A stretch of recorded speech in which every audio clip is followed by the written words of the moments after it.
Listo.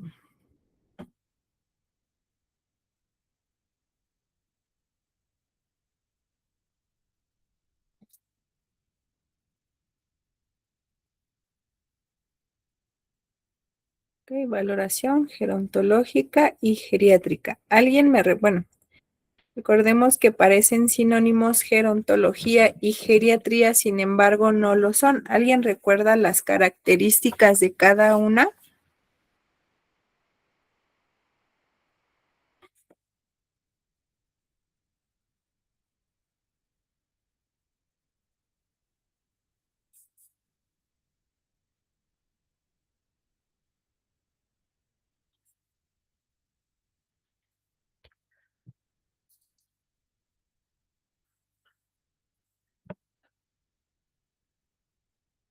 ¿No? Bueno, recordemos que la gerontología, pues es que una disciplina encargada de estudiar el envejecimiento, no solamente a nivel físico, sino eh, en todas las esferas del individuo o de la persona, ¿ok?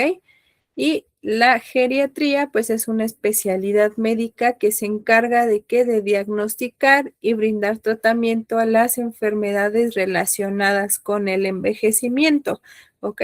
Si bien las dos tienen como objetivo brindar y mejorar la calidad de vida del paciente, una se centra en todas sus esferas y otra pues solamente en el contexto físico, ¿ok? Es decir, en tratar la enfermedad y mejorar la calidad de vida, ¿ok? Sin embargo, vamos a ver que la valoración gerontogeriátrica pues básicamente está compuesta de distintas fases, por eso es que es un proceso sistemático, ¿ok? Son procedimientos que se llevan a cabo o son procesos que se llevan a cabo para valorar el estado de salud de un paciente, ¿ok? Y con ello, pues obviamente proponer intervenciones para dar solución a los factores o a las problemáticas que detectamos dentro de esta valoración.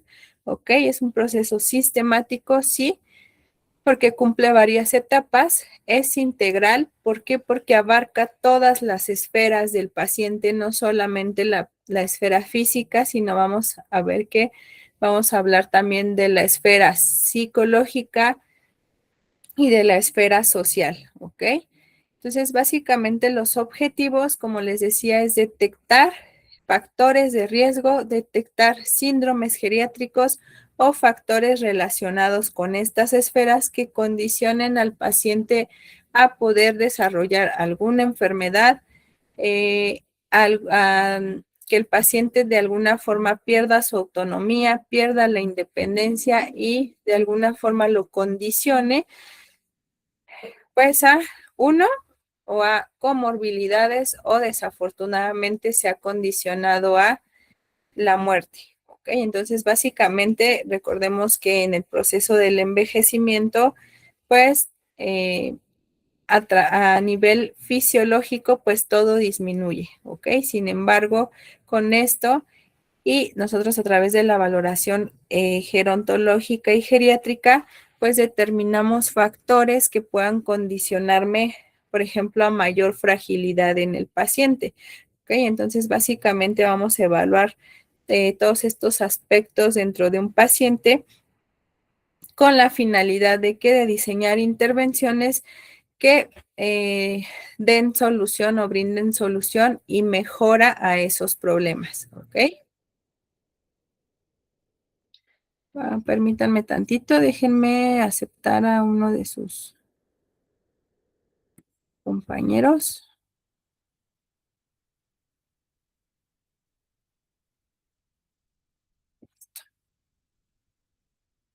Y entonces, pues básicamente recordemos que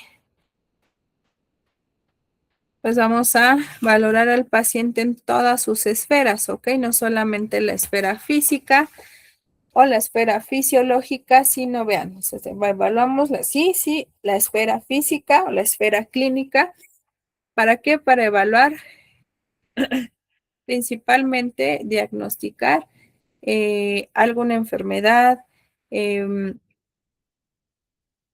evaluar comorbilidades, detectar síndromes geriátricos y pues obviamente manifestaciones atípicas, ¿ok? Esto vamos a hablar un poquito más adelante. Sin embargo, pues estas manifestaciones o síntomas atípicos, pues son aquellos eh, signos y síntomas que va a desarrollar el paciente cuando se encuentra cursando el proceso de una enfermedad, sobre todo una enfermedad infecciosa, pero que no manifiesta signos y síntomas característicos de esta enfermedad. Por ejemplo, si se encuentra en un cuadro de una infección respiratoria aguda, no nos va a presentar signos y síntomas característicos de esta infección. ¿Ok? Es decir, escurrimiento nasal, puede llegar a presentar fiebre, ¿qué más?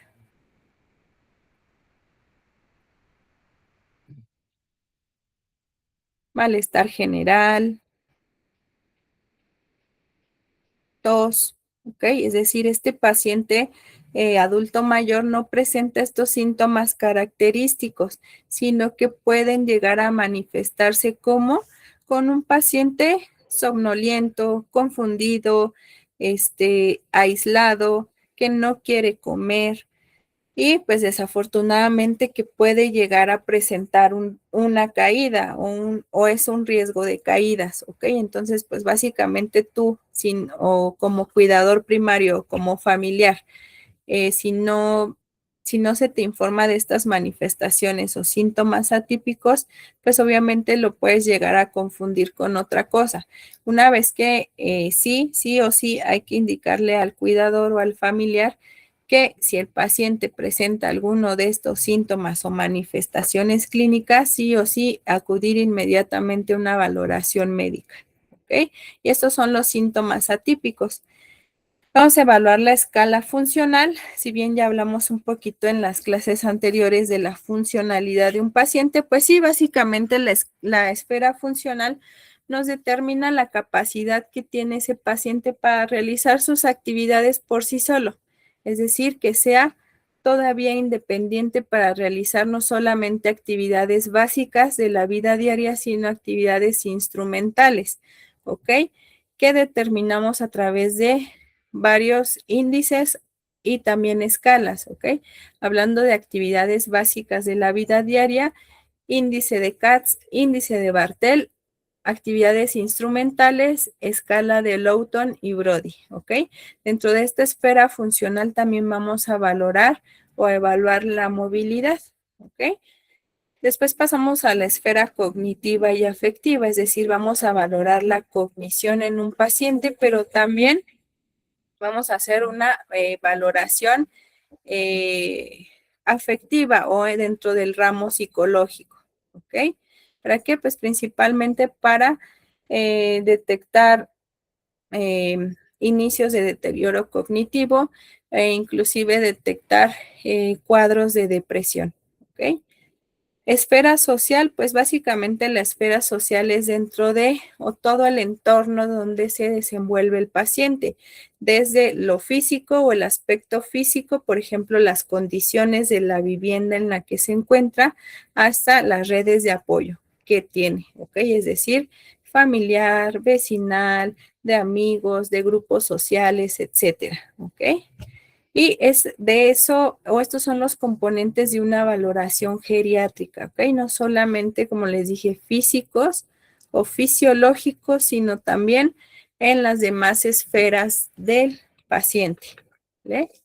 Y pues regularmente, y lo vamos a ir viendo conforme avance la clase, pero la mayoría, bueno, no la mayoría, sino más bien todas estas esferas o todos estos componentes se determinan principalmente a través de índices, test o escalas, ¿ok? Que nos permitan una puntuación objetiva para determinar en qué condición se encuentra el paciente según cada una de estas esferas. Bueno, vamos a comenzar con la valoración clínica, ¿ok? Es decir, pues vamos a evaluar el estado físico general del paciente. ¿Y cómo vamos a iniciar? Pues sí o sí a través de la anamnesis o interrogatorio, ¿ok? Llenando, ¿qué? Una historia clínica completa para saber pues sí, todos los antecedentes, tanto personales como familiares del paciente, obviamente cuál es el motivo de la consulta, qué enfermedades actuales o síndromes puede estar presentando y pues obviamente todo su esquema de vacunación, sus hábitos de vida, antecedentes personales patológicos, no patológicos, si presenta alguna alergia, sobre todo una alergia a algún medicamento. ¿Ok? Entonces sí o sí se inicia con, recordemos esto de el proceso de la semiotecnia, ¿se acuerdan? ¿Se acuerdan de la semiotecnia? No, maestra. A ¿No? ver, por favor. Bueno, la semiotecnia, pues es la técnica que utilizamos. Recordemos que tenemos la semiología, ¿ok? Que es esta eh, ciencia encargada de valorar signos y síntomas para diagnosticar una enfermedad, ¿ok? Dentro de la semiología se encuentra la semiotecnia. Entonces, la semiotecnia es todos esos pasos que vamos a seguir para valorar, recabar información sobre signos y síntomas y emitir un diagnóstico. Entonces, básicamente la semiotecnia, recuerden que la primera fase de la semiotecnia es la anamnesis o interrogatorio. Después vienen todas estas fases de la exploración física, que pues también se llaman semiotecnia, ¿ok? Es decir, la observación, palpación, ¿qué más? ¿Sí se acuerdan?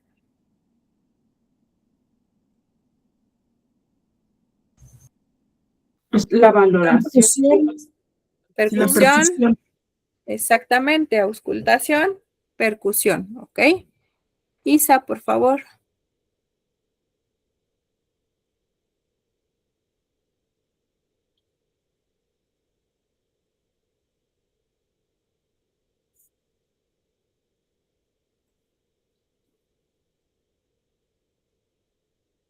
¿No querías participar?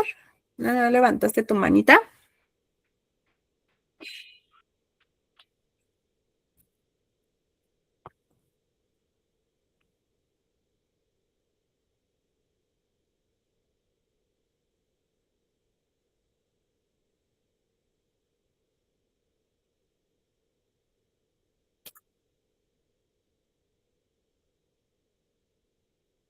¿No? Bueno, vamos a continuar, ¿ok? Entonces, pues básicamente la primera parte es la anamnesis o interrogatorio donde vamos a recabar todos estos datos, ¿ok? Lo ideal, pues, es que sea este interrogatorio a través de personal de salud, paciente. Sin embargo, cuando las condiciones del paciente no lo permiten, vamos a recabar esta información a través del familiar o del cuidador, ¿ok? Luego vamos a pasar a la exploración física, ¿ok? Que consta de la inspección u observación, palpación, percusión y auscultación, ¿ok? Esto determinado a, pues obviamente, el segmento corporal que vayas a evaluar o que vayas a examinar, ¿ok? Sin embargo, ¿qué vamos a determinar dentro de la exploración física? Pues obviamente es la toma de signos vitales, ¿ok? Toma de signos vitales, somatometría, es decir, peso, talla, índice de masa corporal, circunferencias de pantorrilla, de brazo y circunferencia abdominal que nos determinen o que nos encaminen sobre o para la valoración nutricional del paciente. El estado de hidratación, ¿ok? ¿Cómo vamos a valorar el estado de hidratación o cómo lo valoramos más bien?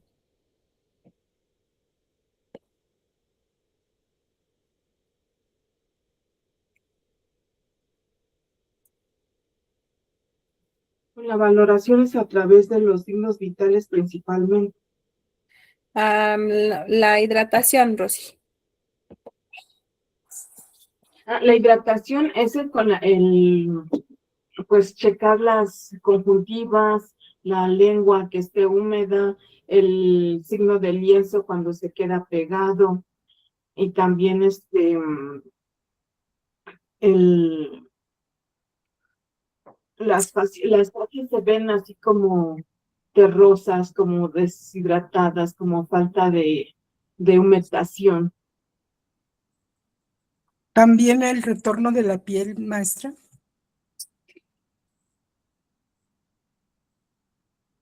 Exactamente, también la turgencia de la piel, ¿ok? Sin embargo, recordemos que durante el proceso del envejecimiento y en los cambios en sistema tegumentario, pues obviamente es una piel que se va a hacer extremadamente delgada, deshidratada, e inclusive por pérdida de tanto de tejido muscular como de adiposo, pues va a ser una piel que se encuentre pues prácticamente en casos muy severos, pues pegadita al huesito, ¿no? Entonces, pues principalmente sí es a través de valorar mucosas, principalmente, y obviamente cómo es que está orinando el paciente, ¿ok? Vamos a valorar la cabeza y el... Se me fue, maestra, se me fue que estábamos hablando de adultos mayores. Pensé que éramos niños. Gracias. Sí, sí, bueno, en general así se evalúa, ¿no? A través de la turgencia de la piel, de valorar las mucosas, por ejemplo, los famosos labios partidos que le decimos, pues es un signo de deshidratación, ¿ok? Básicamente los pacientes dicen, no, es que, o las personas decimos, no, es que se me partieron los labios porque hace mucho frío, ¿no? Sin embargo, pues coincide con estas etapas, ¿no? O con estas estaciones del año de otoño-invierno en el que hace frío y pues por ende no tomamos la suficiente cantidad de agua. Entonces, lo que va a ocasionar es que estemos en un estado de deshidratación. Permítanme un momentito, por favor.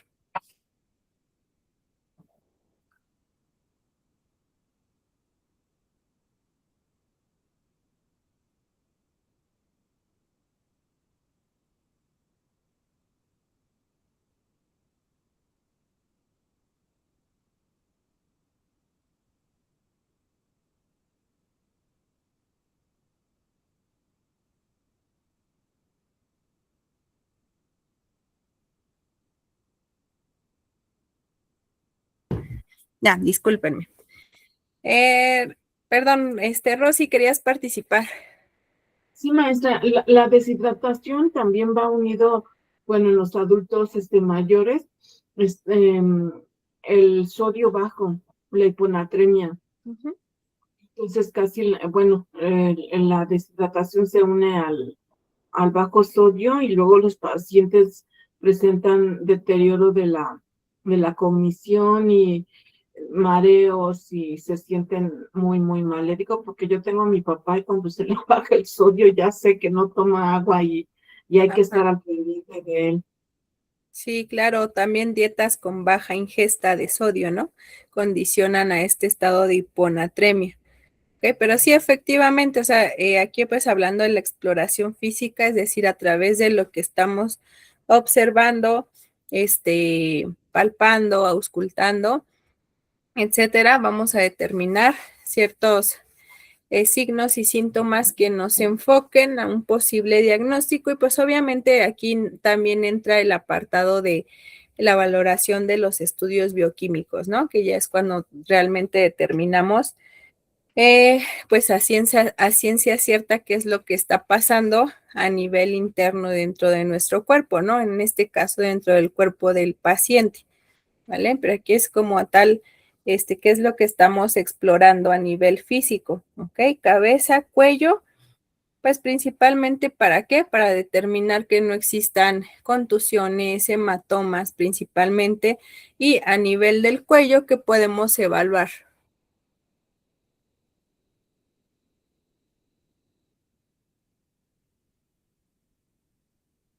Las adenomegalias, ¿no? De Ah, que no tenga ganglios crecidos, que su piel se encuentre pues en buen estado, que no haya ningún nódulo en el cuello. Exactamente, ok, y también podemos evaluar el posible crecimiento de la glándula tiroides, ¿no? O el también llamado, conocido como bocio, ok. Aparato cardiovascular, pues si bien el aparato cardiovascular va como pegadito con TA y frecuencia cardíaca, pues básicamente aquí vamos a utilizar ¿qué? La auscultación, ¿ok? O nos vamos a valer de la auscultación, ¿vale? Igual lo mismo en respiratorio, vamos a evaluar si no existe algún cuadro de disnea. Vamos a auscultar los ruidos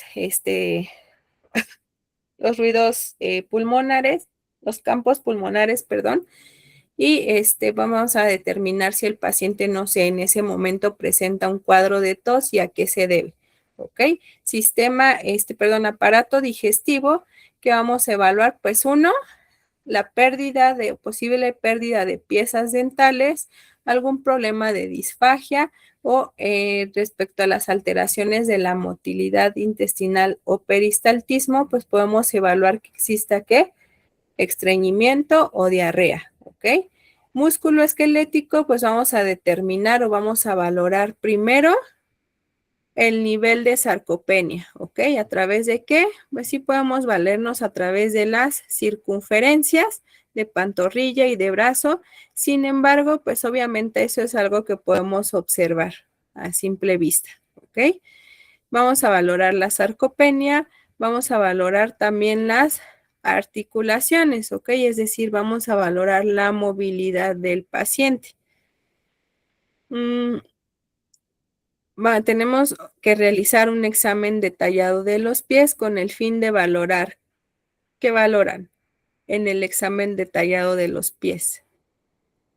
La micosis, la resequedad de los talones y también el valgus, que es el famoso juanete.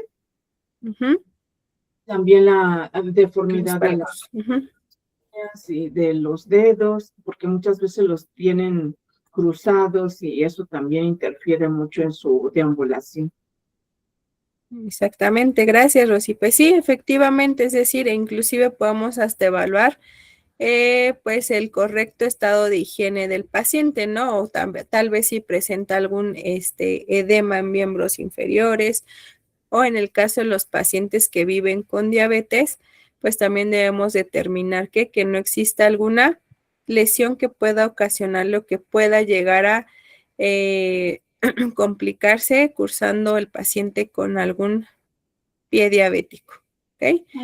También aquí se valora la condición del tobillo, ¿no? Porque el tobillo puede estar en varo o puede estar en valgo. Entonces también esas condiciones le afectan mucho al paciente porque no puede mantener el equilibrio, el dolor.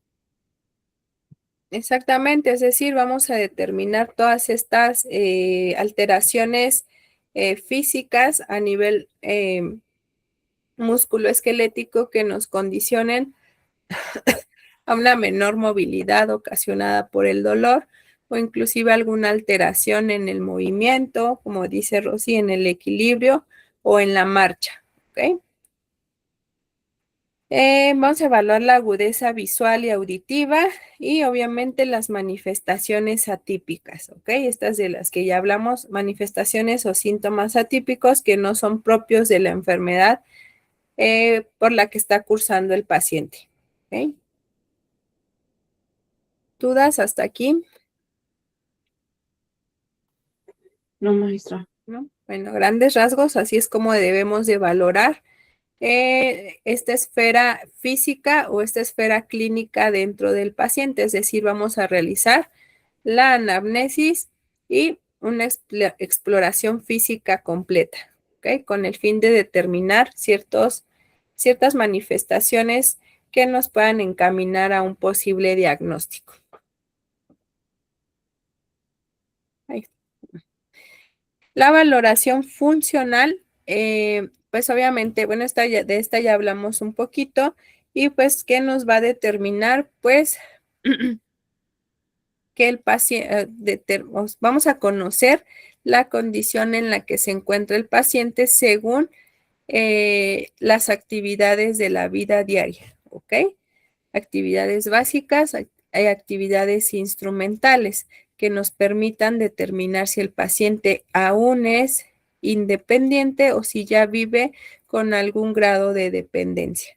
¿Ok? Esta valoración funcional se realiza a través de las escalas que vimos anteriormente. Recordemos que actividades básicas de la vida diaria son Caminar,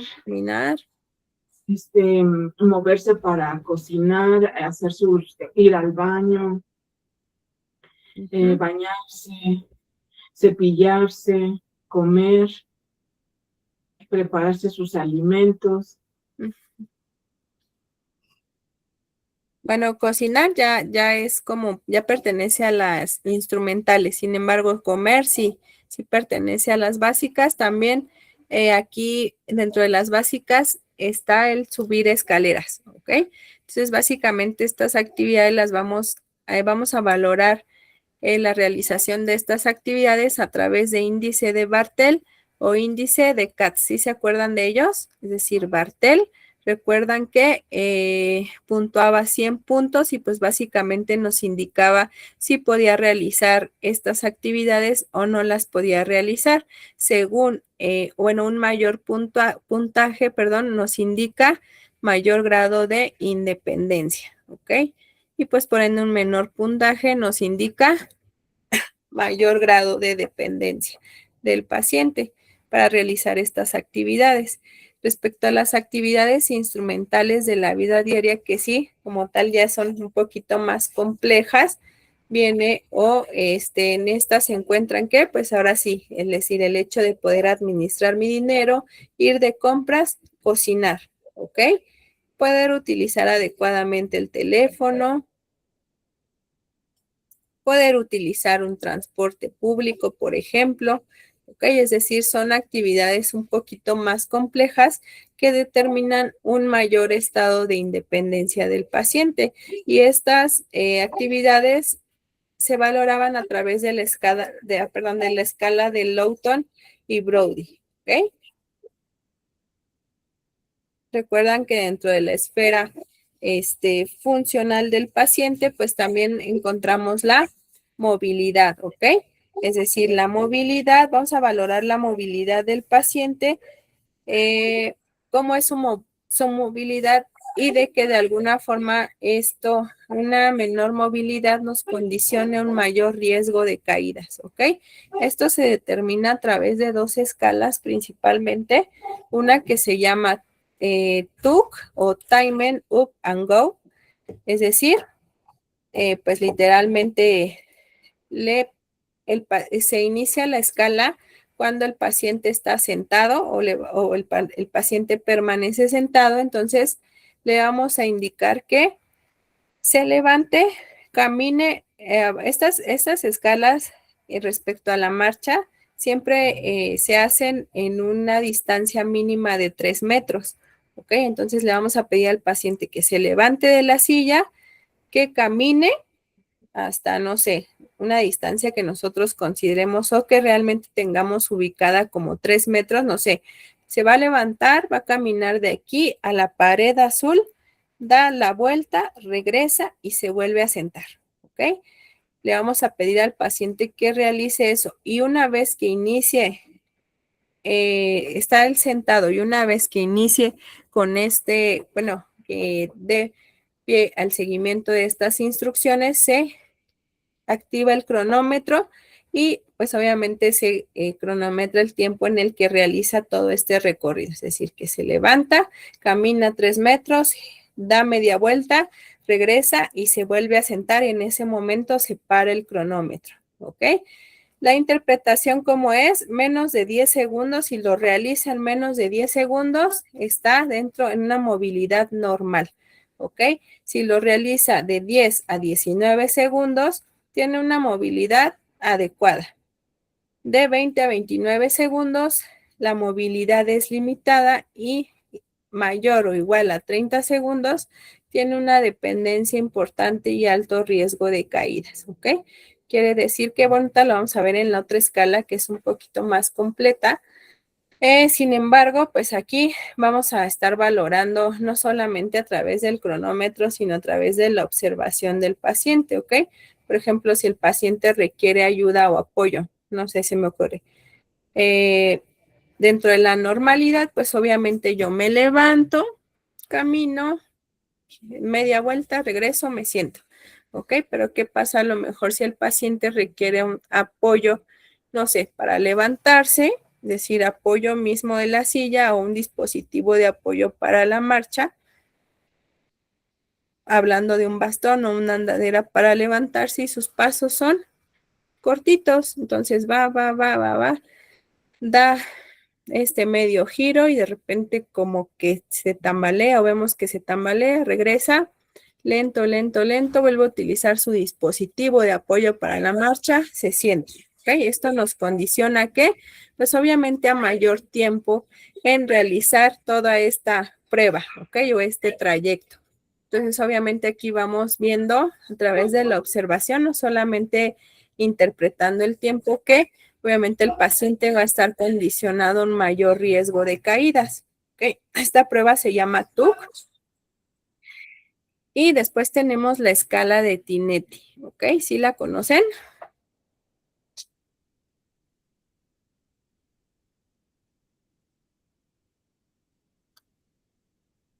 ¿No? Ok, bueno. La escala de Tinetti, como les decía, también va a valorar la movilidad, pero también va a valorar el equilibrio, ¿ok? Dos factores importantes que determinan un riesgo potencial de caídas en un paciente adulto mayor. Entonces, básicamente esta prueba consta de dos partes, ¿ok? Una en la que va a evaluar la marcha y otra en la que va a evaluar el equilibrio, ¿no? Primero se evalúa el equilibrio y luego la marcha, ¿vale? Entonces, esta escala tiene un puntaje máximo de 28 puntos y se interpreta de la siguiente manera, de 25 a 28 tiene un bajo riesgo de caídas, de 19 a 24 un riesgo moderado y menor o igual a 18 un alto riesgo de caídas, ¿ok? Esta es la escala de Tinetti, ¿ok? Aquí sí para que la pudieran visualizar mejor, porque vean, sí hice la captura en dos partes, para que vean cómo están determinados estos ítems, ¿ok? El ítem 1 nos habla de que el paciente se mantenga sentado y que tenga equilibrio, es decir, que se mantenga firme y seguro y que no esté como tambaleando, ¿ok? Esto nos determina una puntuación de 0 y 1. Si está firme, 1. Si tambalea, 0, ¿ok? Al levantarse, ¿ok? Es decir, como les decía, que yo pueda levantarme sin ayuda, que yo pueda, o que sea capaz de levantarme utilizando los brazos como apoyo, es decir, que pueda, no sé, con los brazos apoyarme de la misma silla y levantarme, o que sea capaz de levantarse, con un intento, ¿ok? Es decir, que lo haga aún con apoyo y se regrese y pues me requiera ayuda adicional para poder hacerlo, ¿ok? Intentos para levantarse, ¿ok? Aquí en este caso se levanta sin ayuda en un solo intento, es capaz de levantarse, pero necesita más de un intento y es capaz de levantarse en un solo intento, ¿ok? El equilibrio inmediato, es decir, que al levantarme, al momento de levantarme y ponerme en bipedestación, yo voy a evaluar si el paciente, ok, se mantiene estable sin usar bastón u otros soportes, está dentro de lo normal. Si está estable, pero tiene que utilizar algún dispositivo de apoyo para la marcha, o si está inestable, ¿ok? Es decir, que yo me levanto y empiezo como a tambalearme, aunque después recupere mi estabilidad, ¿ok? El equilibrio en bipedestación, ¿ok? Es decir, que una vez que yo me levanté y me mantengo así, me mantenga estable y no esté como, no utilice algún dispositivo para la marcha o de alguna forma no necesite. Obviamente aquí ahorita vamos a ver un video para que les quede un poquito más claro, porque obviamente así hablado, me llevo más tiempo y pues es así como de que, de repente se confunde, ¿no? Por ejemplo, el equilibrio inmediato, el equilibrio en bipedestación, ¿ok? Entonces, básicamente es que...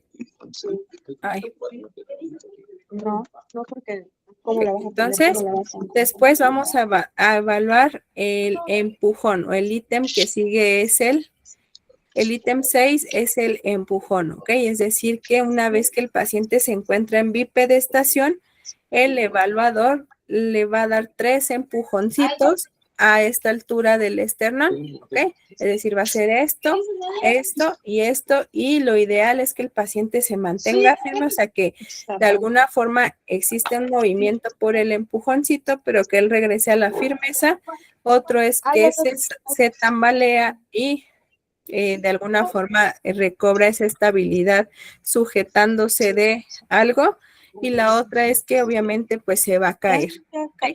Aquí es bien importante sí o sí que estar acompañando al paciente para que no pueda de alguna forma, si vemos que ya tiene un riesgo en los ítems anteriores, perdón, es decir, que puede tambalearse o así, entonces de plano el empujón lo acompañamos, ¿ok? ¿Por qué? Porque sí se nos va a caer. Lidia, por favor. Maestra, disculpe, hay un micrófono encendido y la verdad lo último que dijo ya no la escuché. Sí, permítanme, déjenme silenciar. No, pues es que tenía tu esposa. Listo. Gracias. Gracias, maestra. Entonces, bueno, yo les decía que obviamente vamos a ir valorando a través de los ítems anteriores cómo es la estabilidad y el equilibrio del paciente. Obviamente, si vemos que está tambaleante y vamos a realizar el ítem del empujón, sí o sí hay que acompañarlo, porque corre mucho riesgo de caerse y pues por ende de lastimarse, ¿ok? El otro ítem nos habla del el equilibrio con los ojos cerrados, ¿ok? Es decir, vamos a, ¿recuerdan la base de sustentación? ¿Qué era la base de sustentación?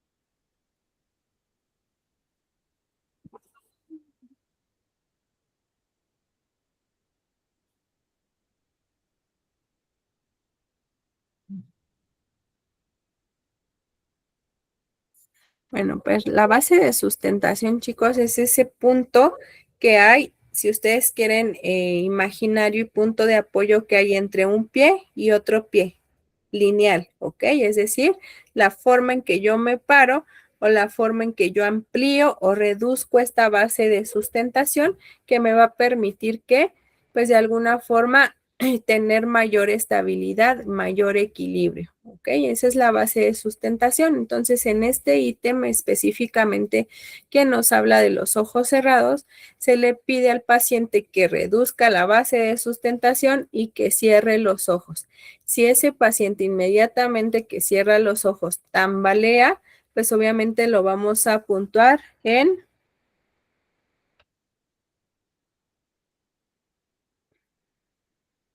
1, ¿ok?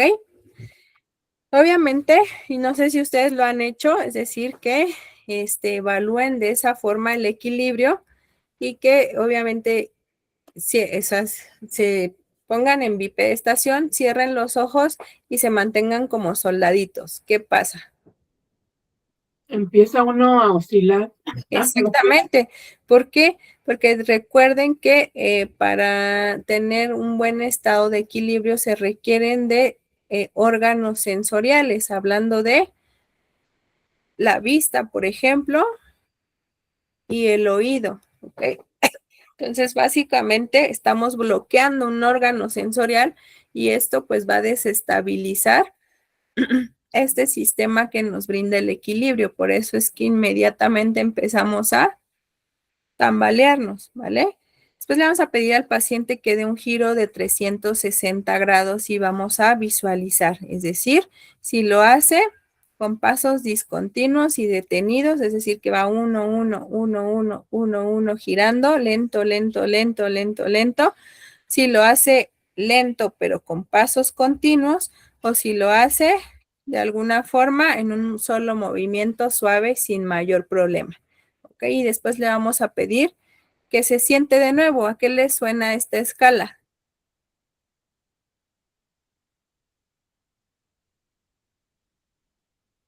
Es parte de la anterior, de la TUC, ¿ok? Sin embargo, esta es un poquito más completa para evaluar el equilibrio, sobre todo, ¿ok? Esta primera parte es para evaluar el equilibrio y puntúa un total de 16 puntos. Gloria, por favor. Maestra, perdón que me regrese tantito, pero ahí es que dice que generalmente se hacen en un espacio de 3 metros. Ujú. O sea, no sé, hasta ahí le entendí. Donde dice el empujón, maestra, me tengo que colocar, es que yo nunca la he hecho, ¿no? Pero por lógica yo veo, ¿no? O sea, me tengo que colocar a un lado y si empujo, le doy el empujón al pacientito y se cae, o tengo que sobre un sillón o sobre la cama, o me tengo que poner en una posición directa como para poder agarrarlo si pierde el equilibrio y no se me vaya a caer, o cómo es ese del empujón. ¿Me lo podría explicar? Ajá. Bueno, ahorita vamos a ver un video para que les quede un poquito más claro. Sin embargo, si tú te das cuenta en los ítems anteriores que el paciente no tiene estabilidad, no lo vas a hacer, ¿ok? Porque lo más seguro es que se te caiga y efectivamente se va a lesionar y de alguna forma los evaluadores tenemos que ponernos principalmente delante del paciente para poder hacer estos empujoncitos, ¿ok? Entonces, obviamente, si tú detectas o en los ítems anteriores ves que te están puntuando en puntuaciones bajitas y tú lo observas que pierde el equilibrio, se desestabiliza, no lo hagas, ¿ok? Porque si efectivamente se va a caer. Y obviamente si estamos delante del paciente porque es necesario para brindar estos empujoncitos, en el momento en que lo hagamos y se caiga, no lo vamos a alcanzar o a no ser que tengamos muy buenos reflejos a agarrarlo, ¿ve? Sin embargo, aquí la ventaja que tienes es que recuerda que de una posición sentada o sedente lo pasaste a bipedestación. Entonces, obviamente aquí tienes ese apoyo, es decir, tienes la silla por si en algún momento él llega a caerse, pues obviamente a lo mejor no va a caer como tal, sino puede llegar como a sentarse o en ese momento tú lo acompañas el movimiento de la caída para que no llegue hasta abajo y se siente en lugar de caerse. ¿Sí? Pues Ahorita sí, les va a quedar. si no acabamos en el Ministerio Público, maestro. Sí, Sí, gracias. Sí, de nada. Ahorita vamos a ver el video rapidísimo. No dura mucho, como 2 minutos, para que les quede más claro esta. Aquí se hizo un poquito larga, sin embargo, es una escala que se hace muy rápidamente. Rosita, por favor. Maestra, por eso aquí al inicio de la clase nos comentaba usted de la importancia de que es realizar el anamnesis, ¿no?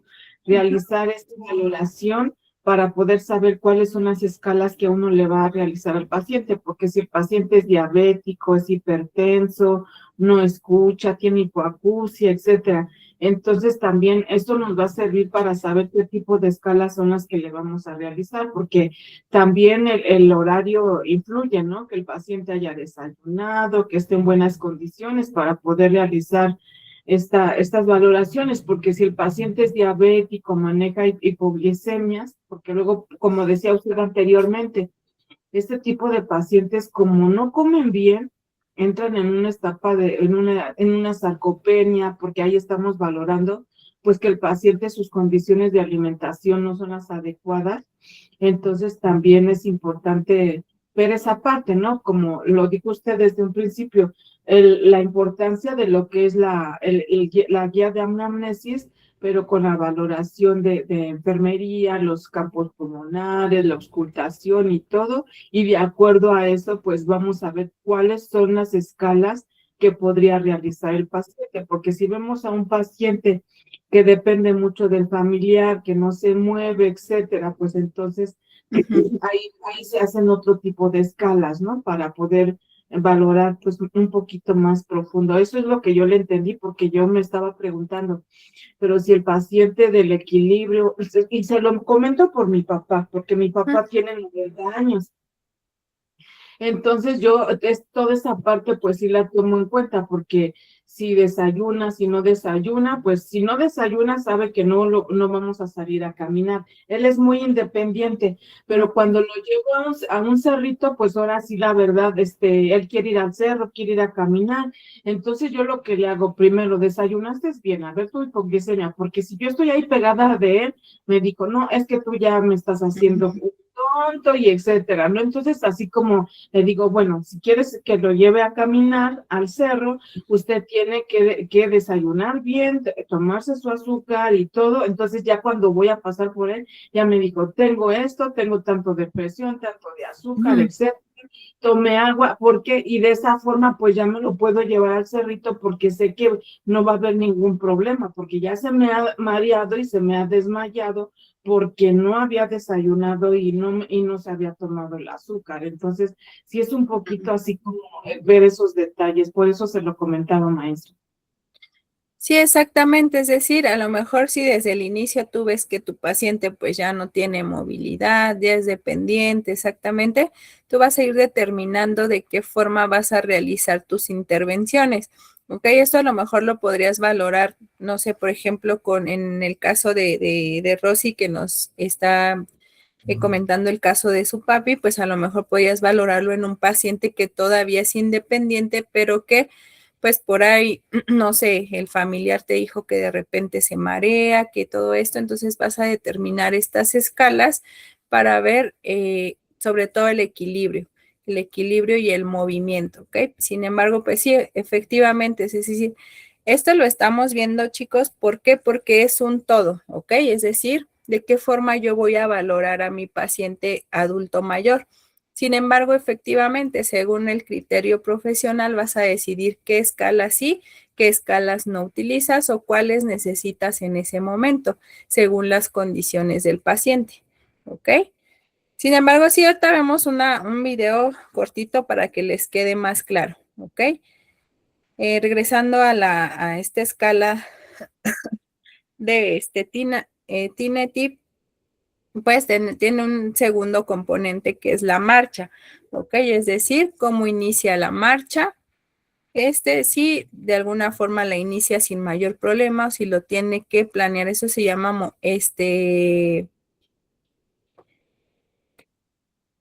digamos, una actitud vacilante, ¿ok? Es decir, que ves que duda, que vacila al momento de iniciar la marcha. ¿Y esto en qué pacientes lo podemos ver más? Bueno, es más común verlo en pacientes con Parkinson, ¿ok? Es decir, la famosa marcha parkinsoniana, ¿sí la conocen?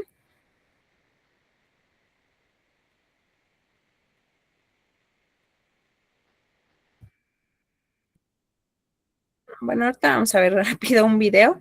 Sin embargo, son pacientes que por la misma fisiopatología de su enfermedad, pues tienen alterados estos patrones de movimiento. Entonces, obviamente, ellos vacilan, así se dice, para iniciar la marcha, porque obviamente este patrón de movimiento está alterado y él pues prácticamente tiene que sobrepensarlo para poder realizar el movimiento. No es como un paciente clínicamente sano que pues obviamente sin pensarlo, obviamente no lo haces consciente, pero tú dices, yo tengo que ir, no sé, por tal cosa a la cocina y pues lo haces, ¿ok? Es decir, este movimiento se planifica, pero si se dan cuenta, se da en milésimas de segundo para que tú lo puedas ejecutar.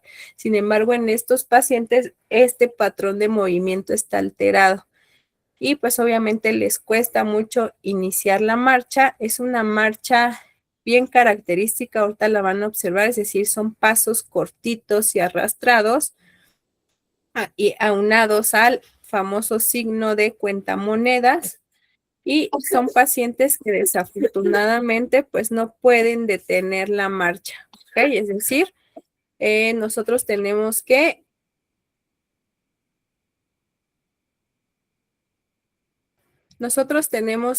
o detener la marcha o desafortunadamente ellos tienen que topar con algo para poder detenerla, ¿ok? Ese es el inicio de la marcha. Vamos a determinar también la longitud y la altura del paso, como les dije, si es normal, si es en pasos cortitos y pues obviamente la simetría y la continuidad nos indica de que se lleven a cabo estas fases de la marcha, es decir, la fase de apoyo en la que pues obviamente como su nombre lo dice, apoyas desde el choque de talón, el contacto medio y el despegue de los dedos para iniciar la fase de oscilación de la pierna contraria y que inicie con la fase de apoyo, ¿ok? Fase de apoyo, fase de balanceo, fase de apoyo, fase de balanceo. Entonces, obviamente de esto nos habla esta escala y pues obviamente la trayectoria y que mantengan el tronco o el tórax, de alguna forma la columna erguida, ¿ok? Que no tengan como alteraciones y obviamente la postura de la marcha y que no desvíen esta trayectoria. Recuerden que eran 3 metros mínimo y que no, o sea, que lo hagan en forma lineal y no se desvíen hacia la izquierda, hacia la derecha o que de repente me hagan como zigzag, ¿ok? Esto evalúa esta parte de la marcha. Y pues obviamente vean el puntaje, ¿ok? La puntuación máxima es de 28 y a partir de ahí, obviamente, entre más puntaje va a tener un riesgo leve o menor de caídas. Si va disminuyendo, es decir, de 19 a 23 puntos, tiene un riesgo moderado de caídas y si puntúa igual o menor a 19, tiene un riesgo potencialmente alto de caídas, ¿ok?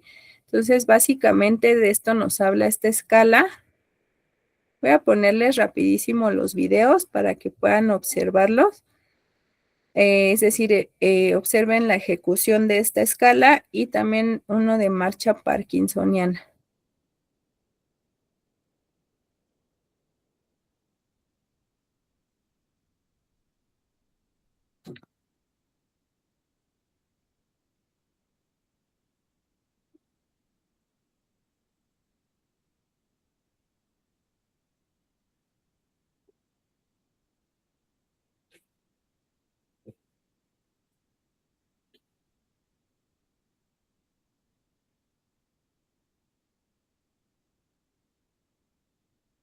Listo, ya se ve, ¿verdad?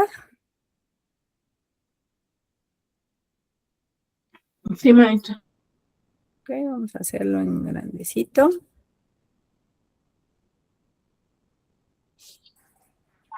Se va a retrasar un poquito porque es como una introducción respecto a, nos dice la chica que ella es estudiante de fisioterapia y así, de tal universidad.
Sí pudieron observar cómo yo me tardé un poquito en explicar toda la escala, sin embargo, es una escala que se realiza en forma rápida, ¿ok? Un poquito parecida a la TUC. Sin embargo, esta es un poquito más compleja porque evalúa también el equilibrio. Sin embargo, recuerden que TUC era que se levantara, que caminara 3 metros, girara en media, o si diera media vuelta, regresara y se sentara.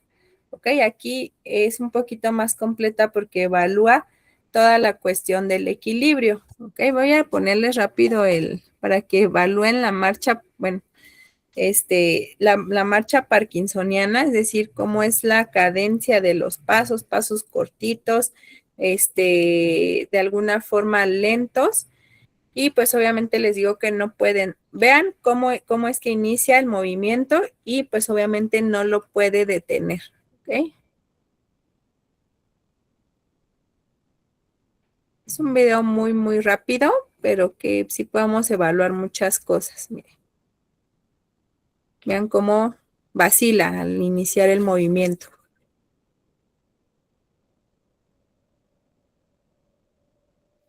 Da como pasos chiquitos, ¿no? Exactamente, son pasos chiquitos y va arrastrando literalmente los pies, es decir, no hace estas fases de apoyo y balanceo.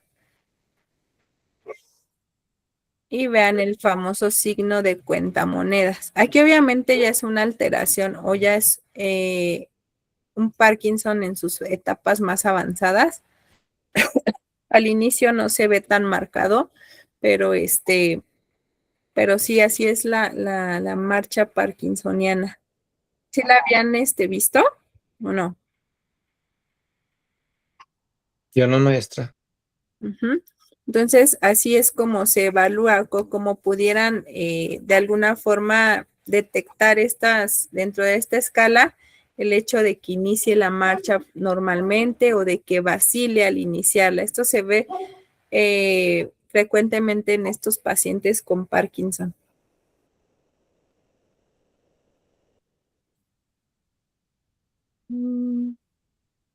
¿Dudas hasta aquí?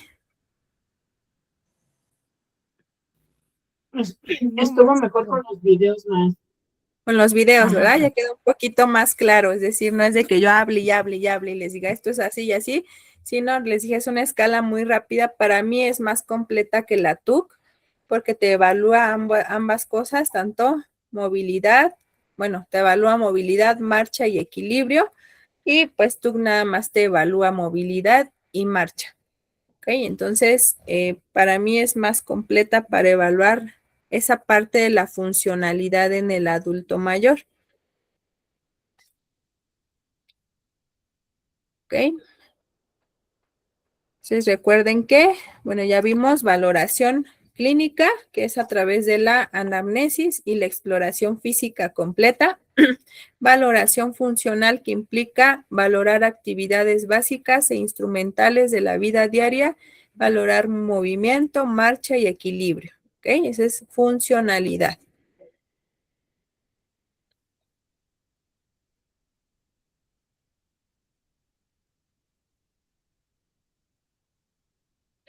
Y bueno, vamos a pasar a la valoración cognitiva rápidamente.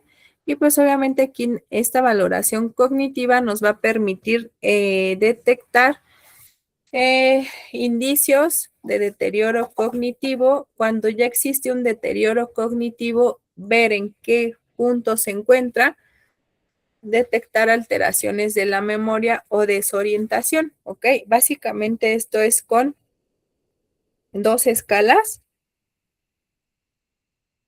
Miren.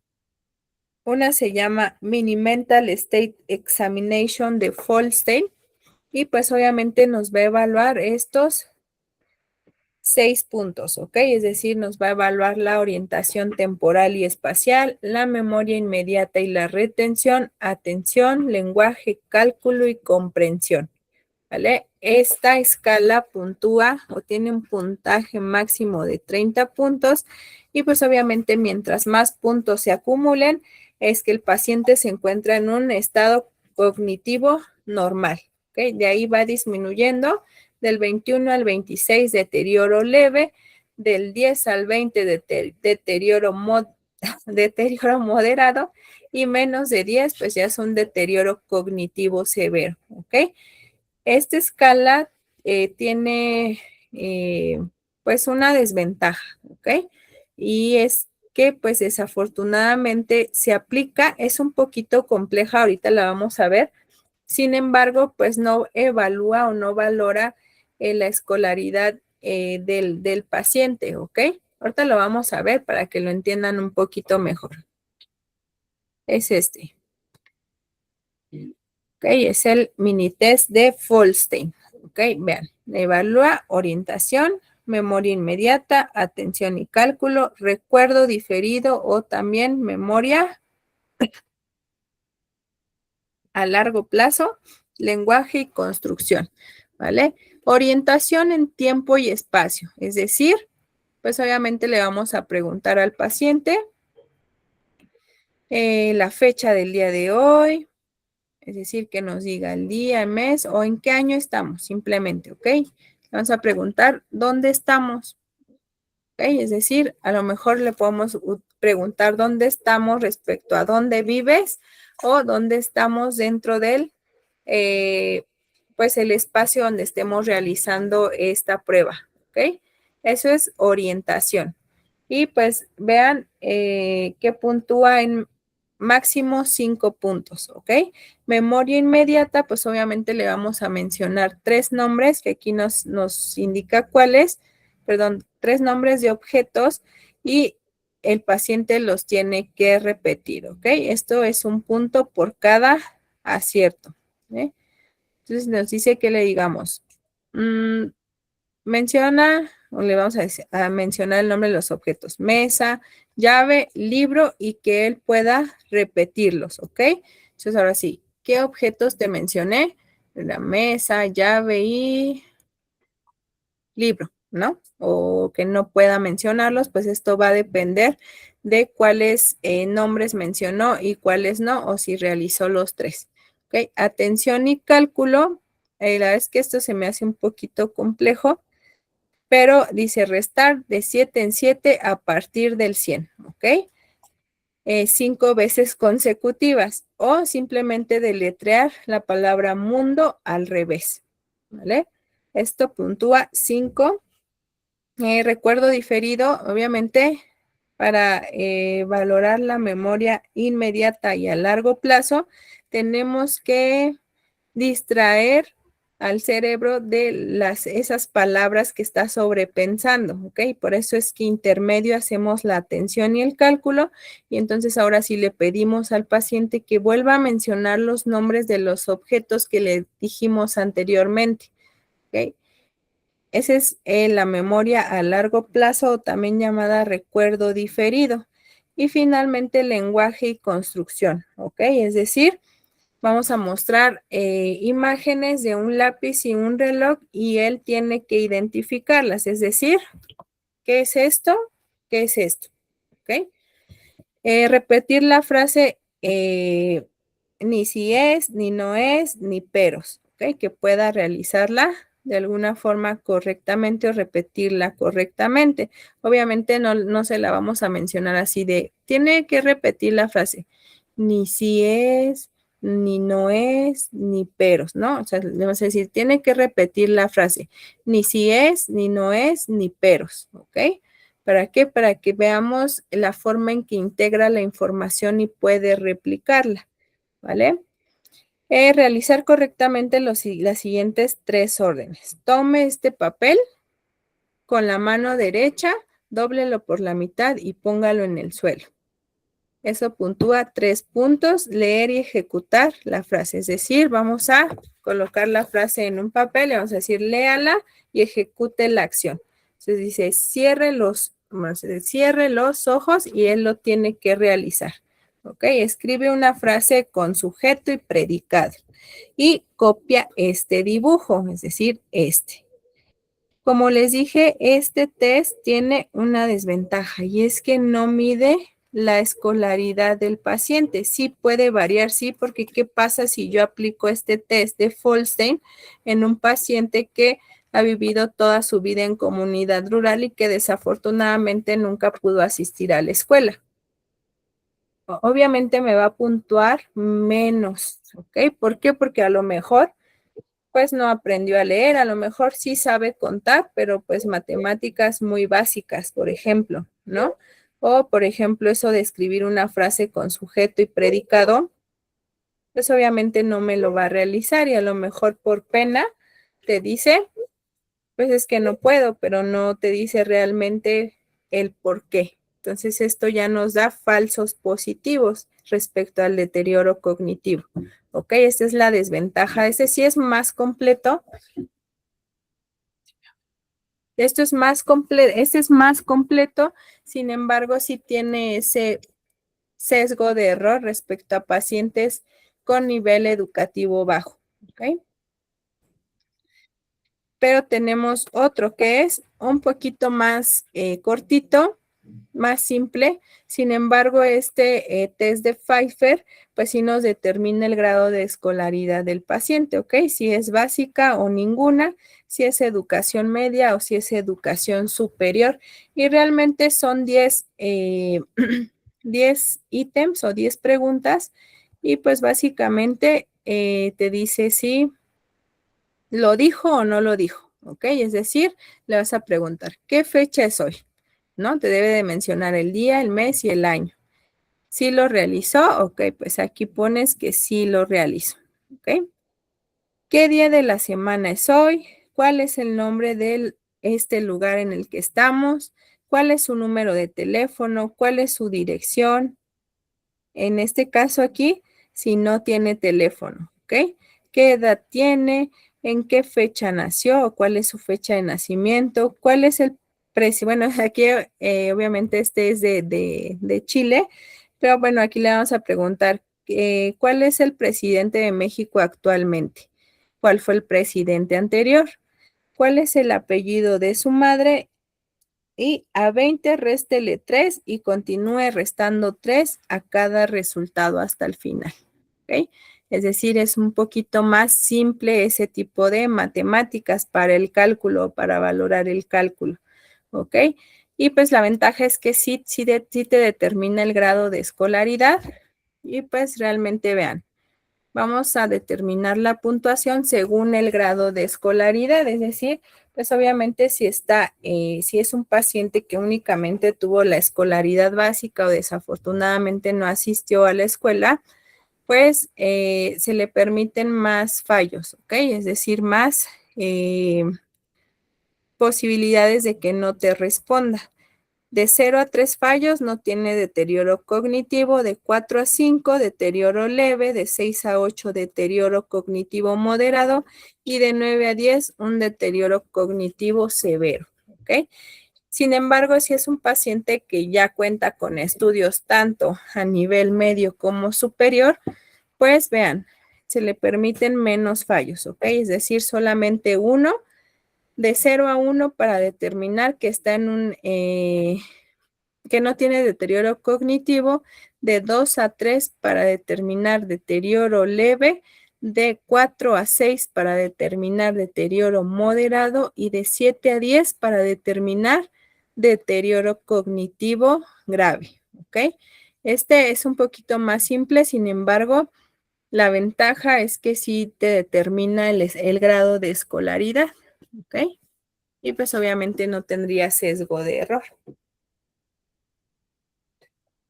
o de falsos positivos porque finalmente las preguntas son más simples y te está permitiendo más fallos respecto al grado de escolaridad que tengas. ¿Ok? Y de esas dos formas se determina o se realiza la valoración cognitiva a través de estos dos tests. ¿Ok? El de Maestra, Einstein, perdón. maestra Gloria, aquí hay que, ahora sí aclararle un poquito al paciente, porque dice, ¿cuál es el apellido de su madre? Pero, pues, de su madre del presidente, sí, ¿verdad? O de su mamá del, o sea, hasta yo estoy No. confundida Ah, ahí. ok. Sí. No, Digo, sería de su mamá porque de él. sí, ¿ves? Sí, otra vez, Sí. es que dice, Ajá. ¿cuál es el presidente de México, ¿no? En este caso. Actual. ¿Y cuál es Ajá. el presidente anterior? Sí, el actual y el anterior. ¿Y cuál es el apellido de El su anterior. madre? ¿De su madre del presidente o de su madre de él? Sí, O sea, podría confundirle. Ajá. Exactamente. Ajá. entonces, Entonces sí podría, aclaras. o podrías, a lo mejor se podrían dejar esas preguntas al final. De alguna forma, nosotros como evaluadores, pues podemos ir jugando con estas preguntas siempre y cuando pues las respondan todas o traten de hacerlo. O sea, pero si me dice su apellido de él, ¿es correcto? O si me dice Ajá, el es apellido del correcto. presidente, ¿es correcto? Inclusive si dice, ajá, exactamente. Entonces te habla de que te está en un buen nivel de cognición. Ah, Ujú. sí, porque no dice de quién, de parte de quién la mamá. Ok, el Ajá. apellido. Por eso les digo que este test de Pfeiffer pues es un poquito más simple, pero pues la ventaja es que sí nos determina el nivel de escolaridad del paciente. ¿Ok? Listo. ¿Dudas? Gracias, maestra. No, sí, por nada. Al contrario, gracias por aclararnos, ¿no? Es- Ajá. Ok, pues vamos a pasar rápidamente a la valoración emocional. Ok, la valoración emocional pues nos habla de qué, pues principalmente de que el paciente tenga cuadros de depresión, ¿no? Por distintos factores. Entonces, básicamente esta valoración emocional se realiza a través de la escala de depresión geriátrica de Yesevach y hay distintas versiones, ¿ok? Hay versiones de 30 preguntas, de 15, inclusive de 5, pero pues es muy cortita y no determina de alguna forma ciertos puntos que pues son importantes, aunque parezcan redundantes. Ahorita la vamos a ver. La más larga, que es la de 30. Y nos va a evaluar la tristeza, la apatía, el aislamiento y el interés por las actividades. Y es este. Ay. Escala de depresión geriátrica de Yesavage. Y pues vean, realmente es un poquito larga, es la más larga, es la de 30 y pues obviamente se puntúa entre mayor puntuación tenga, pues obviamente más el paciente va a estar dentro de la normalidad, ¿ok? Mientras menor puntuación tenga, pues va a estar ya en cuadros severos de depresión, ¿ok? Y vean, por ejemplo, mide la tristeza, la apatía, el aislamiento, el interés por las actividades. Entonces, vean, por ejemplo, está básicamente satisfecho con su vida. Si te dice que sí, pues obviamente no puntúa nada, es decir, se queda en 0. Si te dice que no, sí equivale a 1 punto. Y aquí te lo va indicando, ¿ok? Según la pregunta. ¿Ha renunciado a muchas de sus actividades o intereses? Si te dice que sí, es 1, ¿ok? Siente que su vida está vacía, se encuentra a menudo aburrido, tiene esperanza en el futuro, tiene molestias, malestar o mareo, es decir, manifestaciones clínicas respecto a una preocupación, ¿ok? O algo que no pueda sacarse de la cabeza, ¿ok? Tiene a menudo buen ánimo, tiene miedo de que algo le esté pasando, tiene miedo, perdón, se siente feliz muchas veces. En este caso, vean, si te dice que no, pues es 1 punto, ¿ok? Si te dice que sí, pues así lo dejas.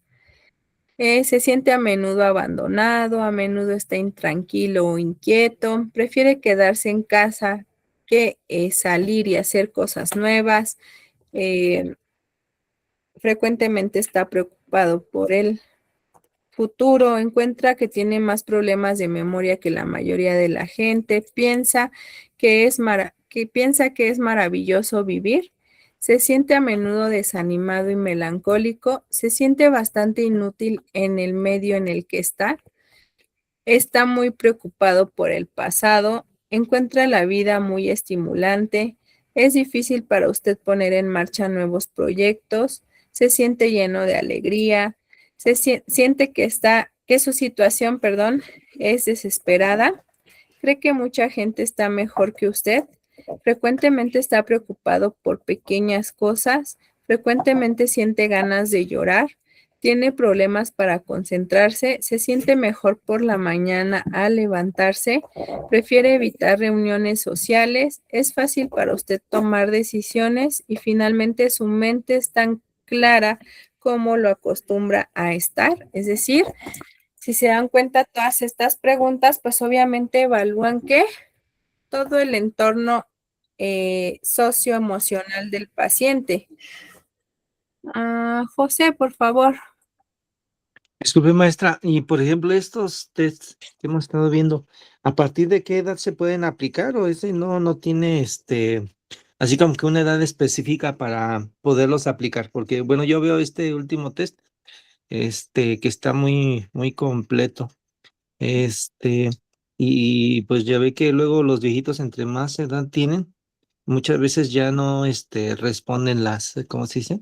Las preguntas. Las preguntas. Ujú. Aquí tendrías que verificar también su estado de cognición, ¿ok? Y si no, por ejemplo, esta escala es específica para adulto mayor para determinar el grado o si presenta cuadros de depresión y en qué grado, ¿ok? Sin embargo, aquí volvemos a lo mismo, es decir, si dentro de tus valoraciones anteriores determinaste, no sé, que el paciente pues obviamente no tiene movilidad, que el paciente es dependiente al 100% del cuidado, que el paciente, su deterioro cognitivo a lo mejor todavía no es tan severo, se encuentra en moderado, pues obviamente es un paciente.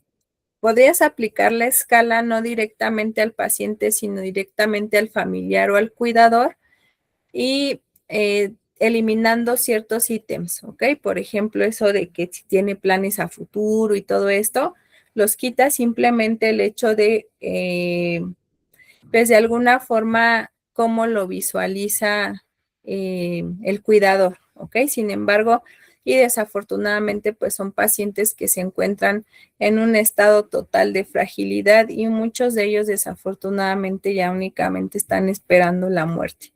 Entonces, recuerden que estas valoraciones se hacen para nosotros planear estrategias, crear intervenciones para solucionar problemáticas o factores de riesgo. ¿Ok? Sin embargo, si tú recuerden un poquito sobre los cuidados paliativos, si tu paciente ya se encuentra dentro de esta etapa de fragilidad muy avanzado, ya únicamente se le brinda como el cuidado para que esté lo mejor posible dentro de, pues sí, valga la redundancia dentro de la posibilidad del paciente, ¿ok?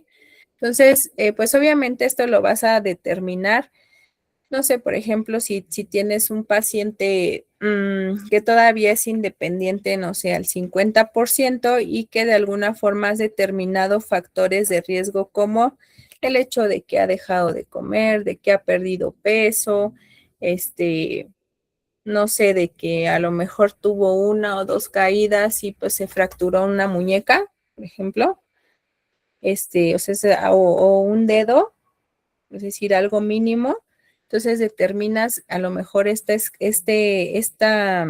prueba para ver en qué grado de depresión se encuentra y entonces ahora sí intervenir. A lo mejor nosotros como personal de enfermería no vamos a poder intervenir directamente, sí en el acompañamiento, siempre, porque recuerden que personal de enfermería pues siempre es primer contacto con el paciente, sin embargo, si ya determinas cuadros de moderados a severos, es decir, a lo mejor simplemente está pasando por una etapa de tristeza o por una etapa de duelo por la pérdida de la salud, ¿no?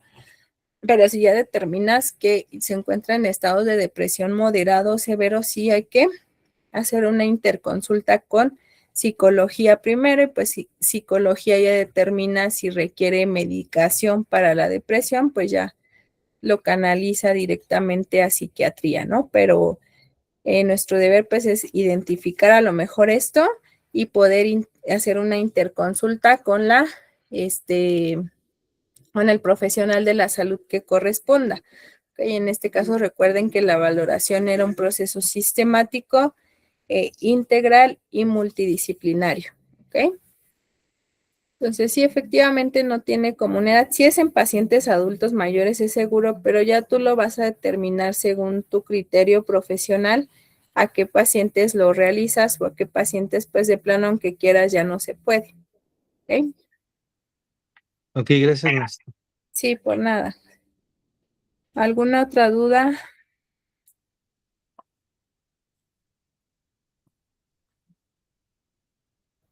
No, maestra. Ok. Bueno, vamos a continuar. De esa forma se determina o se valora la esfera emocional o psicológica del paciente. Y vamos a pasar rápido a la valoración nutricional, que ya hablamos un poquito el día de ayer de ella, pero hacia grandes rasgos recordemos que la valoración nutricional, pues obviamente el estado de nutrición de un paciente va a ser un determinante importante. ¿Para qué? Para que pueda vivir un envejecimiento exitoso o de alguna forma sea un factor de riesgo para que el paciente pueda presentar complicaciones o comorbilidades y desafortunadamente pues llegar a la muerte. ¿Ok? Entonces, básicamente, ¿qué hacemos en valoración nutricional? Somatometría, ¿ok? Peso, talla, estimamos el índice de masa corporal, circunferencias de pantorrilla, de brazo y también circunferencia abdominal. Determinamos si existe una pérdida de peso, pérdida del apetito o problemas de deglución. ¿A través de qué? ¿Recuerdan el MNA? ¿Ok? El Mini Nutritional Assessment. ¿Sí se acuerdan? Que inclusive les dejé el link de la guía rápida para poder realizarlo. Es decir, que pues nos determinaba que si el paciente había perdido peso en los últimos 3 meses, si era por falta de apetito o por un problema de deglución. Ay, esperen, déjenme. Es decir, el MNA cortito, pues realmente nos determina qué. Pues nos determina simplemente la pérdida de peso, la pérdida del apetito, problemas de deglución, ¿ok? Ya el MNA ampliado o un poquito más largo ya determina el consumo de ciertos grupos de alimentos, ¿ok? Si bien sí es un poquito más largo, pero sí es un poquito más completo. ¿Vale? Y de esa forma determinamos la valoración nutricional. No sé si tengan alguna duda respecto a eso o al tema que vimos ayer. Ok.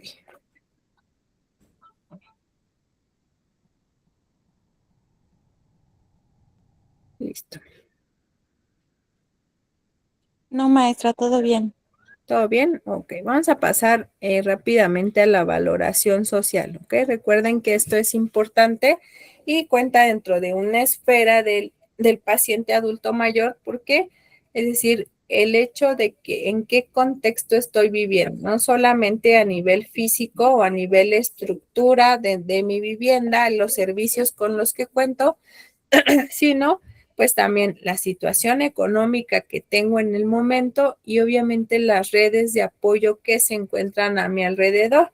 Ok, desafortunadamente aquí también podemos, desafortunada y afortunadamente, ¿no? Podemos detectar casos, de violencia, de maltrato, de abandono, etcétera. ¿Y qué instrumento utilizamos en esta valoración? Una escala que se llama escala de Gijón.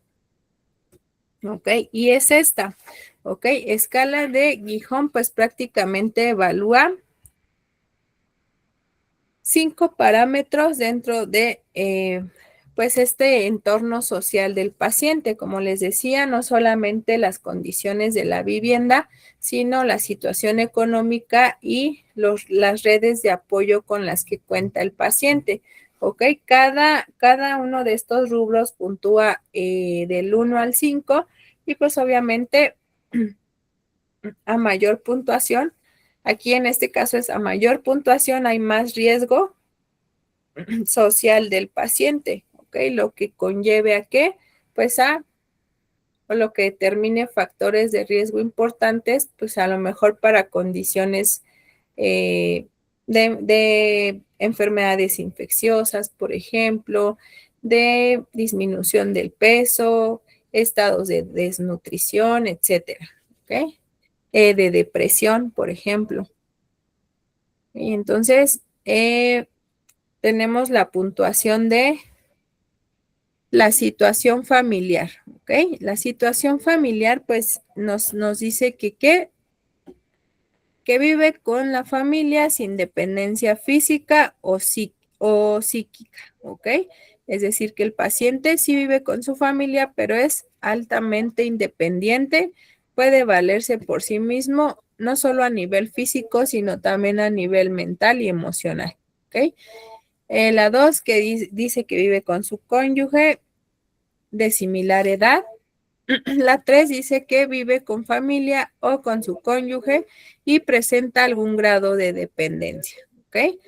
La 4 vive solo y tiene hijos próximos, es decir, que vivo solo y que mis hijos pues vienen a visitarme, no sé, una vez al mes, cuando es mi cumpleaños, cuando es Navidad, etcétera, ¿ok?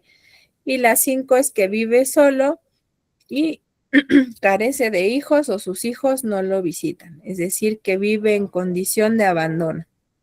Respecto a la situación económica, pues esta se mide según el salario, por ejemplo, de ingreso con el que cuente el paciente, ¿ok?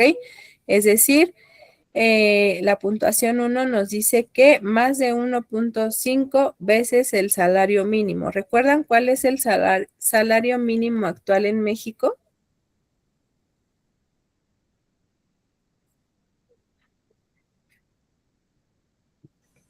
Nueve Es como de mil 300 pesos, tantos. ¿no? 9,000 y tantos al mes. Yo se lo estoy dando al mes. Sí, más o menos son como 300 y tantos pesos al día. ¿Ok? Entonces aquí dice que gane más de 1.5 veces el salario mínimo.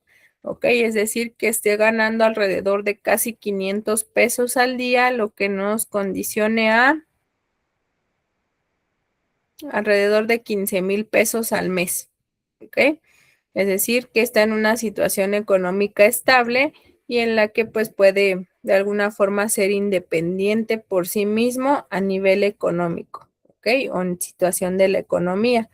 La 2 nos dice que es desde 1.5 veces el salario mínimo hasta el salario mínimo exclusivo, ¿ok? Es decir, de 9 a 15,000 pesos aproximadamente. La 3 nos dice que es de su ingreso es del salario mínimo o pensión mínima contributiva. Por ejemplo, en el caso cuando hablamos de las políticas públicas, ¿se acuerdan? Es decir, de la pensión del bienestar, algo así se llama, ¿no? El programa.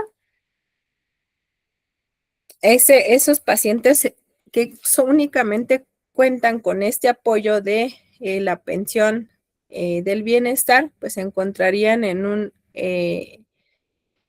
una puntuación 3, ¿ok?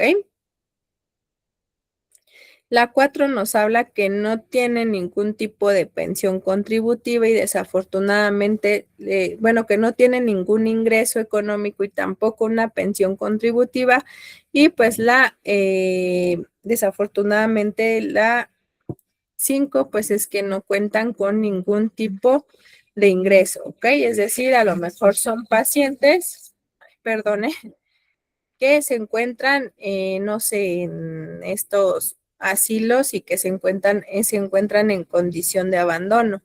¿Okay? Es decir, que pues prácticamente, y así lo mencionan, es decir, bueno, ahora que estuve estudiando lo de bueno, que hice mi certificación en fisioterapia, nos tocó ir a un asilo y pues prácticamente, pues así lo dice, ¿no? O sea, hay muchos, desafortunadamente hay muchos pacientes adultos mayores en condición de abandono y en estado de fragilidad y que pues prácticamente los familiares únicamente los fueron a dejar ahí.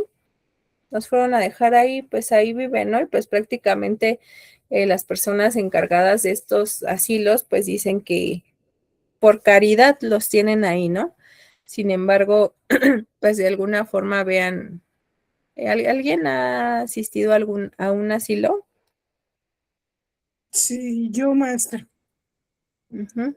de puras Es decir, mujeres, ok. No, hijas mayores. asilo era mixto, ajá. No, Sin embargo, o sea, pero, viven, ay, le comento. no, no, dime, Eh, sí, ajá. sí, bueno, es que aquí donde iba yo a hacer las visitas, porque Ujú. era parte de la comunidad. Entonces íbamos a vacunar pues a atenderlas, ¿no? Y la verdad, maestra, híjole, reciben un maltrato. Y eran monjas, eran de Sí, monjas. sí. Muy maltratadas las señoras adultas mayores y en abandono porque pues iban, las dejaban y ya no regresaban, bien lo dice usted, en donde quiera Claro, se da. Y la verdad, las señoras que lo atendían, había unas monjas, pues ya igual que ellas grandes, y no les tenía nada de paciencia. Empezando, les mermaban mucho la alimentación, les daban lo que podían o lo que querían. Luego me enteré que era lo que querían, maestra, porque sí los apoyaban muchas ujú, tiendas como Aurrera y esas, o sea, grandes, les, ujú, les, les daban dinero, pero pues ellas no lo compraban. O sea, hay muchas tranzas, ¿no? Hay en ese rollo. Y los paganos, pues eran las viejitas, así claro. bueno, adultas mayores. En una ocasión, eso me lo denunciaron a mí, yo se lo pasé a mi jefa. La, la monja fue y agarró a la señora adulta mayor y la sentó, pero la azotó en el baño. Y tal fue el azote, maestra, que hasta rompió la taza del baño cuando la sentó. Y Mm, entonces se dio cuenta que estaba, porque era mi amiga la que estaba atrás de ella viendo y dijo, ay, es que se me resbaló. Y me dijo ella, no, se le resbaló, dice, la mm. Se sentó. vio la intención. Ujú. O sea, las tratan muy mal, maestra. Pero pues Sí, si ya no tienen de otra dónde ir, pues ahí se aguantan. Y sí, ya sin poder protestar, sin poder hacer nada, ay no, qué vida, ¿eh? Es mi sí. comentario, es mi comentario. Gracias, gracias, Gloria. Sí, efectivamente, o sea, son de verdad lugares muy tristes. Por sí, por el trato que les brindan, por las condiciones deplorables en las que viven. O sea, es feo, es muy feo esos lugares. Entonces, básicamente esta situación, bueno, este apartado de situación económica en el número 5 se refiere literalmente a estos pacientes, ¿ok? Igual las condiciones de vivienda, ¿ok? Si es adecuada a las necesidades, si no, de alguna forma no existen con las condiciones adecuadas de acuerdo a las necesidades del paciente, es decir, que existan barreras arquitectónicas, que de alguna forma existan puntos de riesgo para el paciente, no sé, que tiene alto riesgo de caídas, de que pueda al caer lesionarse, eso puntúa en un 2, ¿ok? El 3 nos dice que habla de humedales, mala higiene, equipamiento inadecuado, es decir, falta de servicios. ¿Vale? El número 4 dice que es ausencia de ascensor o teléfono, es decir, a lo mejor no, en el 3 no dice servicios básicos y en el 4 ya incluye servicios pues como más, de alguna forma no básicos, sino pues que pues podemos vivir a lo mejor perfectamente sin ellos, ¿no? El 5 vivienda inadecuada, es decir, pues que de alguna forma es una vivienda no habitable. No habitable o que vivas en condiciones deplorables, como en el caso de los asilos, ¿ok? Respecto a las relaciones sociales, uno es que se relaciona socialmente en todos los ámbitos, familiar, vecinos, amigos, lugares de encuentro de grupos de personas de la tercera edad, etcétera, ¿ok? 2, relación social solo con la familia y vecinos. 3, relación social solo con la familia o con los vecinos. 4, no sale del domicilio, aunque sí recibe visitas. Y el 5, no sale y tampoco recibe visitas. El último apartado nos dice apoyo de la red social, es decir, que sus redes de apoyo se encuentran íntegras, es decir, tanto familiar como social. En este caso hablando, por ejemplo, de vecinos, de amigos, etcétera. 2, voluntariado social, es decir, ayuda domiciliaria, cuenta con ayuda domiciliaria, esa es su red de apoyo, ¿ok? Hablando de, por ejemplo, los cuidadores domiciliarios del adulto mayor, ¿ok? 3, no tiene apoyo. 4, pendiente de ingreso en residencia geriátrica. Y 5, tiene cuidados permanentes, ¿ok? Entonces, básicamente, la puntuación se interpreta de la siguiente forma y es que más de 15 tiene un problema social, es decir, que a mayor puntuación, mayor riesgo social tiene, ¿ok? De 10 a 14 existe riesgo, de 5 a 9 está en una buena o aceptable situación social, ¿ok? Y pues obviamente todos estos factores a que condicionan al paciente, chicos.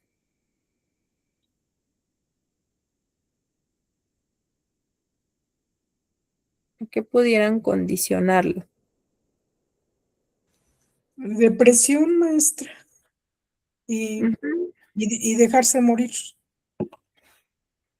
Exactamente, es decir, depresión, inclusive condicionado a factores de riesgo importantes, el desarrollo de ciertas enfermedades, etcétera. ¿Ok? Entonces vemos y una vez vemos que todos estos factores, es decir, que recuerden que pues el proceso de envejecimiento no solamente tiene un factor, sino es multifactorial y es lo que hace la gerontología, ¿ok? Estudiar todos estos factores que determinen que el paciente viva o se encuentre viviendo la etapa del envejecimiento exitoso o por el contrario, ¿no? Que sea que haya perdido su autonomía, su independencia, etcétera, que inclusive pues esté en un deterioro cognitivo grave, ¿okay? Que pues prácticamente como nos dijo Gloria, que pues nada más estén esperando el momento de morir,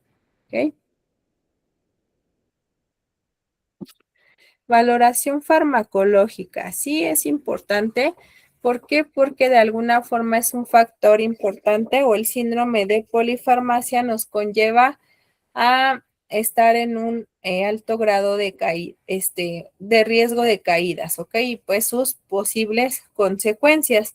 Entonces, básicamente, ¿qué evalúa el hecho de que el paciente se encuentre o que digamos que es un síndrome de polifarmacia? Pues es aquel paciente que toma más de 5 medicamentos al día, ¿ok? Entonces, básicamente, ¿qué tenemos de valorar? ¿Qué medicamentos toma al día? ¿Cuáles son sus dosis, sus horarios? Si hay alguna interacción medicamento, fármaco, fármaco nutriente, etcétera. La automedicación, la adherencia al tratamiento y la duplicidad terapéutica, ¿ok? Es decir, recuerden que, bueno, dentro de las, por ejemplo, actividades instrumentales, también estaba el hecho de que el paciente pudiera tomar solo sus medicamentos, respetar horarios, respetar las dosis, etcétera, ¿ok?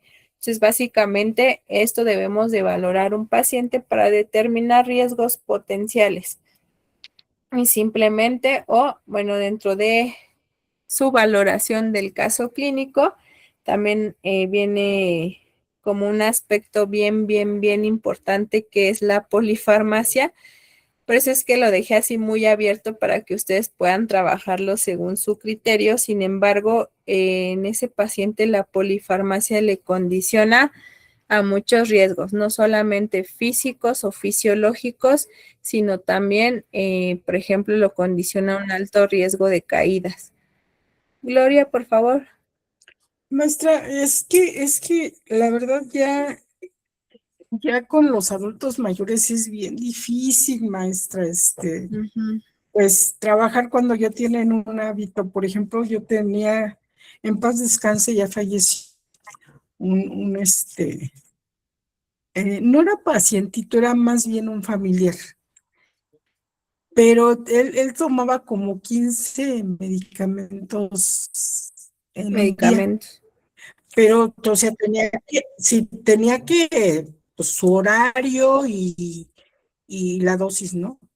Pues él se los tomaba todos juntos en la mañana, todos, eran como 15. Y me decía, no, o sea, es que cuando yo le decía, oye, espérame, es que no, mira, me lo tengo que tomar a Ujú. y a esta hora, me lo tomo ahorita y hay ellos adentro de mi estómago, que se vayan a donde quieran irse y que se vayan a su horario que les toca, o sea, ellos saben, y entonces luego ya platicamos con el doctor y el doctor ya le dijo, pues sígaselos tomando así, dice, porque su organismo ya se acostumbró a tomárselos todos juntos, porque sí duró un buen de tiempo, de años, ahora sí tomándoselos así todos juntos, y desgraciadamente Ujú. falleció, pero pues no estaba muy grande, tenía 61 años, Ujú. pero él así, entonces pues nunca pudo cambiar su hábito de todos juntos y la creencia de que ya dentro del estómago decía que todos iban a su horario. O sea, así. Entonces es muy difícil, maestra. Ese es mi Claro. comentario. Sí, también aquí, por ejemplo, dista mucho respecto a la promoción y educación para la salud en el adulto mayor, ¿no? Es decir, explicarle todas estas, no sé, posibles consecuencias de poder tomar todos los medicamentos juntos, qué es lo que puede pasar y también, ¿por qué no? Darles estrategias para que puedan recordar mejor en qué horarios les toca, qué medicamento toman, etcétera, ¿no? Es decir, los famosos pastilleros, ¿ok? Sí, por ejemplo, Ok, entonces sí es bien importante valorar la polifarmacia porque pues nos condiciona a múltiples riesgos, ¿ok? Sí, maestra, gracias. No, gracias a ti, Lali. Valoración de síndromes. Pues básicamente recordemos que un síndrome es un conjunto de signos y síntomas, ¿vale? Estos grandes síndromes geriátricos que vimos en las primeras clases, si recuerdan, no solamente son 4, son varios síndromes geriátricos que pues obviamente condicionan sí o sí a qué, a mayor mortalidad o son factores de riesgo potenciales para desarrollar algún riesgo, ¿ok? Algún riesgo de caídas, por ejemplo, algún riesgo nutricional, etcétera, ¿ok?